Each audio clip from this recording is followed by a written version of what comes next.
It's movie night, and we're back with a double feature this time. We're doing Deadpool 1 and 2 in the same review. I'm not going to go into a whole bunch of detail on the films, either one. I'm just going to state some of the things I like in both, and I'm going to kind of feature a little bit more on Deadpool 2 since it's the newest of the films, and Deadpool obviously has been out for a couple years, so let's hop right into it. We already know who the star of both films are, and that's Ryan Reynolds, and I want to start this one off with a very special thank you to Ryan Reynolds, who, despite all the film studios who have come along all these years, and we've had some really bad superhero movies, he has pushed and pushed and pushed.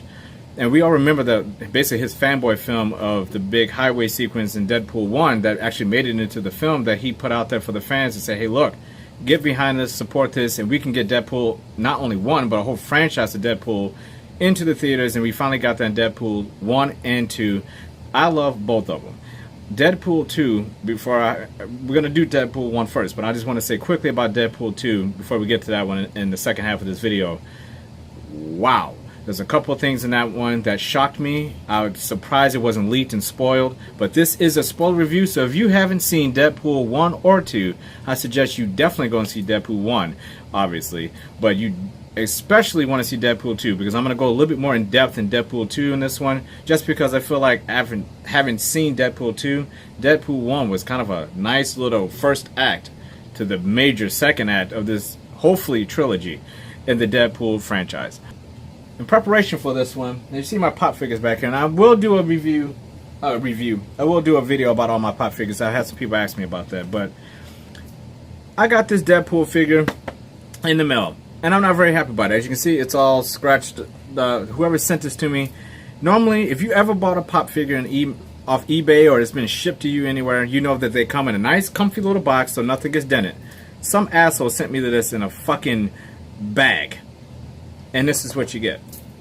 So, I'm going to take him out for this review. Deadpool 1. One of the things I love about Deadpool 1, Deadpool 1, if you haven't seen it, I suggest, again, go see Deadpool first. One of the things you're going to love about the movie is that it stays true to the comics. And that's all we want to see in any of these films, these comic book films. How faithful are they to the comics? Now, this is a Galaxy-class fanboy nerd video review we're doing here. This is a major spoiler one for people like me who grew up with Deadpool. I love Deadpool. He's actually one of my favorite ones. I never thought we would ever see a live-action Deadpool because I never thought the way films were going before, all the MCU and the DCU and all that, the DCEU, we never thought we would get something like Deadpool. And we finally got it in Deadpool, and I'm happy about that because screw the story. The story to me it could be completely irrelevant. The character of Deadpool is how well could Ryan Reynolds pull off a Deadpool in a Deadpool movie where you have a guy who in the comics where all this banter back and forth, extreme violence, extreme language, sex, breaking the fourth wall, just doing all the things that are so uncharacteristic about films. Ryan Reynolds gets it right, not only in just, like I said, films, but in this superhero genre. You would think this kind of movie, Deadpool 1 I'm talking about, would have happened before it happened. It's unbelievable to me that we got this far, because I actually thought after Blade came out in 1999 that Deadpool would be following right after that, because Blade's rated R, vampires, some fucked up shit. Took us all the way to 2016 to get Deadpool. So I feel like it was a long time coming, and I'm glad, again, Ryan Reynolds, thank you very much. One of my favorite things about the first movie was the very simple story of it. It wasn't very crazy and you got to save the world. These are personal stakes only Deadpool would feel. And that's what makes him a great character, because he's selfish. And one of the things about it, his love interest in the movie kind of helps him break out of that selfishness of just being like, you know, I'm this super cocky, badass, military martial artist, just covert. This motherfucker is one of the most badass motherfuckers on the planet. And a woman comes into his life and everything's perfect. And then you find out, wow, Deadpool, well, at the time, Wade Wilson, well, he's still Wade Wilson the whole time, but before he was Deadpool, finds out he has cancer. Something everybody in life can identify with. Because we all know that feeling when somebody comes to you and says they have any type of medical issue, and especially if you haven't been with them that long, or if like anybody who's young, you get that sense, that feeling when somebody comes to you in their 20s or their 30s and says, "Hey, I have cancer." We all feel the weight of that. Even if you don't know somebody, when somebody tells you that, despite the age, but especially when they're young, and especially with somebody close to you that you love, you weren't expecting that in the Deadpool movie, and we get that in the Deadpool movie. We get a love story, which in essence was the core of this movie, and Ryan Reynolds takes that a step further in Deadpool 2, where Deadpool 1 is a love story. I mean, it's in its essence, it's a love story, and it's a beautiful one. It actually works. You really believe he's in love. You really believe these two are in love, and I love that. And once he gets cancer and you find out, okay, well, he wants to do something about it, he doesn't want to put through this shit, so he leaves her, goes and finds out that he can somehow get the cancer taken away and enhance his lifestyle. And come to find out, he gets genetically fucked up by these people who are basically making superheroes or detracting from that and experimenting on people to see just how far they can go. And it's one of the most brutal things you can see, what they do to him. Ajax, the guy who plays Ajax, and I forget his name just off the top of my head, but I actually loved him in Deadpool 1. I love his banter back and forth with Wade Wilson in the film. I thought it worked great. Let's get into the X-Men setup to it. X-Men, growing up, the Uncanny X-Men, the TV show.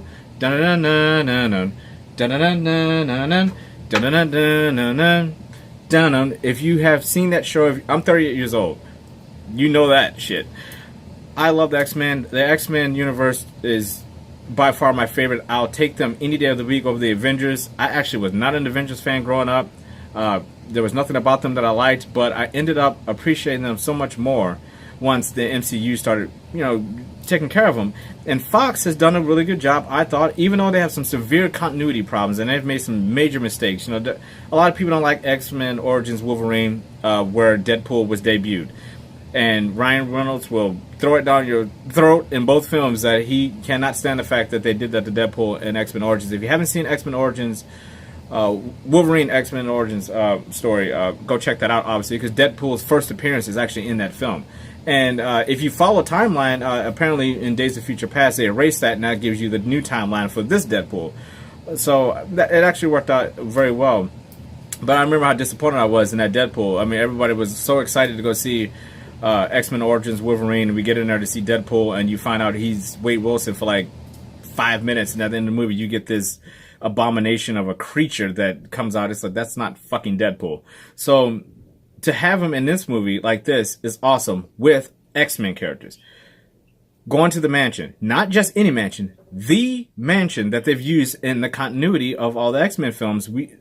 He's in this universe. Deadpool's in the X-Men universe, and that's another thing I like about it. He could have started his own thing, and he didn't, and he didn't have to. Even though Colossus has already been showed in some of the other X-Men movies, again with Fox, they don't give a shit about continuity.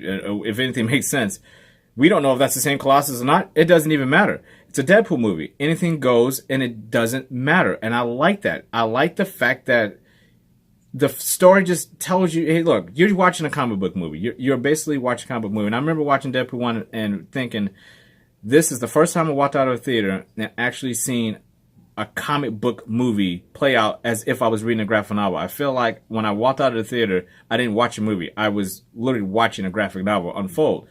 I love Colossus. I like that they didn't use all the X-Men characters in the movie. I like Negasonic Teenage Warhead.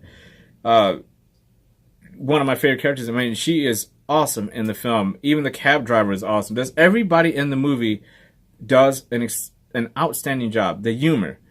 Obviously, I identify with Ryan Reynolds' sense of humor because that's basically his humor in the film is how I joke around all the time. And I don't always show it on camera, but it's very similar. I'm always like poking jabs at people. I'm very sarcastic and time, but I'm just having fun with it.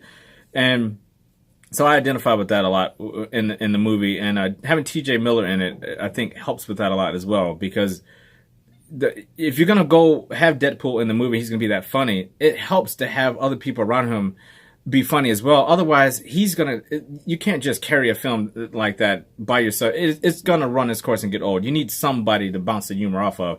So I thought the casting in the film was perfect. Deadpool 1 is not a perfect film, but it's damn near perfect for what it's trying to do. and I appreciate that. And the action's great. You could tell it's very low budget. The action scene and on the bridge, it basically takes care of the whole movie. I mean, the whole first and second act is basically one big action sequence that they just keep drawing out, going back and forth with flashbacks, and I love that. There's nothing wrong with that. You don't always have to have an Avengers style big budget, everybody just kicking the shit out of each other. You don't need to always do that, and I appreciate that in this film. The restraint of it makes it better, and it tugs at your heart. Again, the love story aspect of it. It works. It absolutely works. The ending of it, that last fight scene, it's hard to build up to stuff like that and have a payoff in a film like that. Perfect. I thought the ending, the third act of Deadpool is one of the best, most fun things you can do watching a film is watching that third act of Deadpool. It's just, it's not taking itself seriously. It's just a lot of fun. And again, thank you, Ryan Reynolds. So let's get into the second half of this review, and that is Deadpool 2. So Deadpool 2 basically starts up where the last one left off. And if you watch them back to back, it almost seems like one film. And that's why I chose to do these two back to back in one review, because they're basically the same film, except part 2 is much better. Again, if you have not seen Deadpool 2, go out and watch it. I'm going to spoil a lot in this one. And I'm going to get into some characters, not so much into the story so much, but I like to always just focus on the characters because the story gets fleshed out in the characters. So it all pans out. Deadpool comes out and he's international now. He's going all over the world and he's kicking ass. And I mean, and it's Ryan Reynolds' style of kicking ass. He was born to play Deadpool. And if people didn't think it the first time around, in this one, he is born to play Deadpool. And there's not a lot of people out there. You say that about Hugh Jackman. There's a few other people out there who are born to play roles. Tony Stark and maybe Chris Evans, Wesley Snipes, Blade. Just certain people were just born to play some of these comic book characters, and I feel like he's one of them. This movie, to me, at first, it got to start it off. It actually was a lot more serious than I thought it was going to be. It didn't really take. It was actually taking itself seriously just for a little bit, and then of course once the shit hits the fan, and again that love story aspect plays over into this one, where the first one was a love story. This one is more of a family tragedy story, and being able to come to terms with the fact that you can't do everything alone. You need family, but you also have to protect people where you see good in them, even though other people don't. And I thought that played well with someone like Deadpool, because he's one of the most self-centered assholes you ever meet, but he has to take on a position in this movie where he hasn't really taken on before. In the first movie, he was the one who died, and his woman had to stand by and basically think he was dead the whole time. This one is completely turned around. She's killed, and he has to come to terms with the fact that he failed in saving her. And in doing so, he's trying to find himself. And she says to him, you're going to have to start worrying about others as well as yourself. You have to start trusting other people. You have to start doing things the right way, and you're going to be a better person without me. You have things that are important in your life that you need to do. And everything is not a joke and a game. There's certain things you need to take seriously. And he does. To Ryan Reynolds' credit, he could have taken that death of his woman and gone on this killing spree like a death wish or something, but he didn't do that. He actually was drawn in himself and gets drawn to this boy who is in this orphanage, and he's a mutant, and he can shoot fire out of his hands. And Deadpool gets teamed up with Colossus again. Teenage Warhead, he's back with them, and there's an awesome cameo in there with the X-Men. Hopefully it's from Dark Phoenix. The whole cast was just inside of a room and they shut the door. It's just fucking awesome. Because the joke in the first one was you can only afford to have 2 people in the mansion at this time. This time it was a room full of fucking X-Men characters. I love that. But let's get into the biggest reason I was excited for Deadpool 2, and that's Cable, played by Josh Brolin. He nails it. This man, I haven't just seen him 3 times over a week ago as Thanos. To see him again in this one, this dude is killing it. And then you have the Sicario trailer playing in front of both of these, Summer of Josh Brolin. But my goodness, Cable and Bishop, when I was younger reading comics, those two were like my favorites. I loved Cable and I loved Bishop. And I had all the comics. I read them and read them and read them. And I actually like Bishop maybe a little bit better, but Cable was always one of my favorite characters. And not only was he one of my favorite characters, but I loved him with the X-Men and how sometimes, he was off on his own, did his own thing. He was more rugged, and he was more like a Wolverine style character than some of the other X-Men characters and X-Force and stuff like that. So I thought once they teased him in Deadpool 1 and said that Cable was going to be in, I'm like, perfect fit. He would fit perfectly. And does he fit perfectly? This dude is fucking shit up. And again, just like the first film, Ryan Reynolds with the costume design, you want them to look like this. You want to go to the superhero films and see them look like superheroes. One of my biggest knocks on some of these films, now I think we're finally starting to get out of it, over when I grew up, people just couldn't accept the fact that somebody could look like this on camera and take it seriously. They would do something weird with them. They'd just turn the suit all black. X-Men Origins Wolverine, look what they did to Deadpool. You don't need to do that. I mean, you can have somebody like Thanos be Thanos, and you can have someone like Captain America wear the Captain America uniform. You don't have to always dumb it down for us and make it seem like it's none of this shit's believable. So why? Well, yeah, I want him to look like this in the movie, and he does. And Cable looks like he does in the comics, and just exactly like him. And I love that. Colossus looks like he does in the comics, exactly like him. I'm a huge Colossus fan. And then we're going to get to another character where I literally applauded when this character came out in this film. And this is a big spoiler because I didn't see this coming at all, and I'm plugged in. So if you haven't seen it, I'm warning you. This shocked the hell out of me. Now, a lot of people might not care about this character, especially the way they did him in X-Men 3. And if you know what I'm talking about, they tease in the film when Ryan Reynolds is in, basically they're locked up with all these other mutants, with collars around their neck to suppress their mutant powers, and there's a giant freaking cell with someone in there who's obviously extremely big. And I'm thinking, who the hell could that be? And they tease it on a few scenes, and then he finally comes out, and I had to applaud because he's one of my favorite comic book characters of all time. I used to draw this guy on my pads all the time. Oh my goodness, I used to love this dude so much. Marvel vs. Capcom, he was my guy I used to play with all the time, and that's Juggernaut. Juggernaut is in Deadpool 2, and I didn't see it coming, and when he came out of that truck, I could not fucking believe it. I almost screamed. That's how much I love, and I was just blown away. I could not. I'm going to drink to it. Thank you, Ryan Reynolds. Vinnie Jones in X-Men 3 was actually a good Juggernaut. I liked it, but he did look like a dickhead. He was the costume didn't work. They tried. That's one of the rare cases where they tried to go there and it didn't work with the costume. They tried to go straight up with it and it didn't work. You have to balance it out. And I think the reason why it didn't work in that movie is because he was just a normal sized man. You take it in Deadpool 2, he has the helmet on, he has the prison uniform on. It's fucking Juggernaut, man. I loved it. He's huge, just like in the comics, and I absolutely love it. And that goes back to the whole thing with this film of why I love Deadpool 2 so much. In fact, I actually like it better than Avengers Infinity War. That's how much I like it for a few key points. One, it is more faithful to the comics. Not that Infinity War isn't, but Deadpool, again, I walked out of Deadpool 2 feeling like I had just read a comic book. Two, the costumes, they're on point. He nails them every time. Again, you want Deadpool to look like Deadpool. You want Colossus to look like Colossus. You want Juggernaut to look like Juggernaut. You want all these characters to look like they do in the comics. And when I saw them on screen together, when you see Colossus, Deadpool, Juggernaut fighting Colossus, and you see Cable all on, I'm like, I never thought I would see those four characters in any movies, let alone in the same frame together. Blew my mind. I'm so happy I am only 38 years old so I can enjoy this, because I thought I would live my entire life and not be able to see something like that. An actual huge Juggernaut, live action, going against Colossus the way he looks in the comics from what I grew up with Deadpool, with his humor, going back and forth, and Cable, the eye, the arm, the voice, Josh Brolin, it all came together.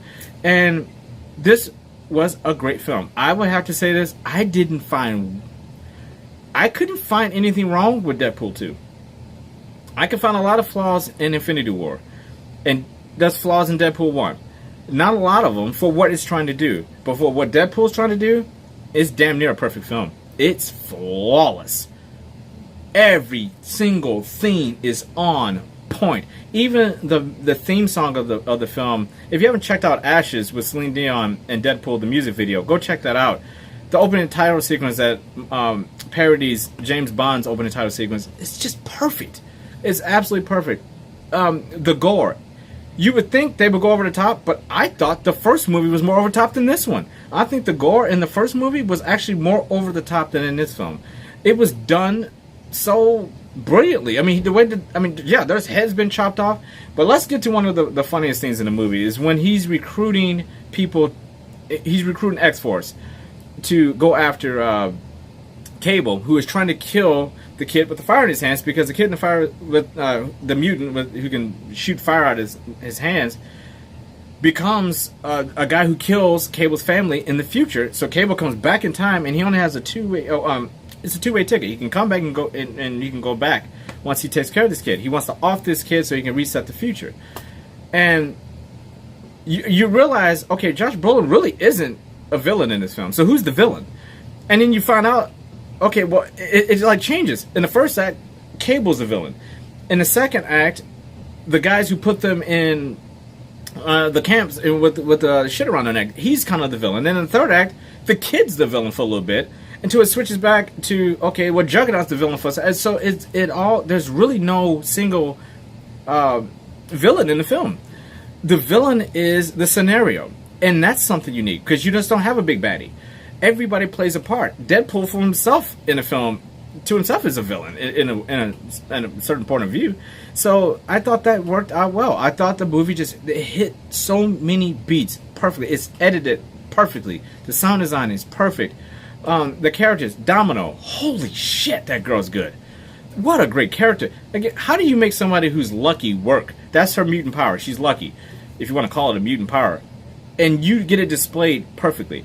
The X-Force, to set up all these people coming in, and he's like, hey, you know, you're in. And having, I think, what's his name, Steve? The guy with the mustache. Recruiting people off the street, and they all get killed before they even land on the ground. They all die these horrible deaths. It's just so fucking funny. And then he's like, well, the important ones are left. You know, it's just like, are you fucking kidding me? I mean, it's such a great, fun time. I have to recommend it. I'm going to go back and see it again. And again, I do think it's better than Infinity War because of this guy here. Go and check out Deadpool 1 and 2. You will not be disappointed. I loved it. Absolutely loved it. I was laughing. My rib cages actually, my abdomen was sore when I walked out from laughing at the second and third act. Some of the scenes were just so over the top and so funny, but worked very well. And you would benefit yourself by watching Deadpool going into it. So that'll do it for this very, very big double feature Deadpool review. Hope you guys go out and see it and support films like this, because we got to keep these coming. These are just too good. See you guys on the next movie night. Take care.